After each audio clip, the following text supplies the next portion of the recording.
ভোরের নীরবতা ভেঙে হঠাৎই কেঁপে উঠল রাজধানী সহ দেশের বিভিন্ন এলাকা। মঙ্গলবার ভোর 6টা 29 মিনিটে অনুভূত হয় এই ভূমিকম্প, যা কিছুক্ষণের জন্য আতঙ্ক ছড়িয়ে দেয় সাধারণ মানুষের মধ্যে। ভূমিকম্পটির মাত্রা ছিল রিক্টার স্কেলে 5.1। এর উৎপত্তিস্থল ছিল মিয়ানমারের সাগাইং অঞ্চলের হোমালিন এলাকায়, যা ভারতের মণিপুর সীমান্তের কাছাকাছি অবস্থিত। ভূকম্পনটির কেন্দ্রস্থল ছিল ভূপৃষ্ঠ থেকে প্রায় 66 কিলোমিটার গভীরে। ভূতাত্ত্বিক বিশ্লেষণে জানা যায়, কেন্দ্রস্থল বেশ গভীরে হওয়ায় ভূমিকম্পটির প্রভাব ভূপৃষ্ঠে তুলনামূলকভাবে কম অনুভূত হয়েছে। ফলে মাঝারি মাত্রার এই কম্পন হলেও তা দেশের বিভিন্ন স্থানে মৃদুভাবে অনুভূত হয়। রাজধানী ঢাকা, চট্টগ্রাম, সিলেট সহ দেশের বিভিন্ন অঞ্চলের মানুষ এই কম্পন টের পান। অনেকেই ঘুম থেকে জেগে ওঠেন, কেউ কেউ আতঙ্কে ঘর থেকে বেরিয়ে আসেন। তবে এখন পর্যন্ত কোথাও বড় ধরনের ক্ষয়ক্ষতির খবর পাওয়া যায়নি।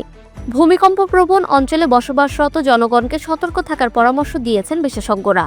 তারা বলছেন, যে কোনো সময় বড় ধরনের ভূমিকম্পের ঝুঁকি এড়াতে আগাম প্রস্তুতি ও সচেতনতা বাড়ানো জরুরি। ভোরের এই মৃদু কম্পন বড় কোনো ক্ষতি না করলেও সচেতনতা ও প্রস্তুতি হতে পারে নিরাপত্তার প্রধান উপায়। ফাহমিদা বিনতে আনোয়ার, নিরপেক্ষ। নিরপেক্ষ, সত্য প্রকাশে আপোষহীন।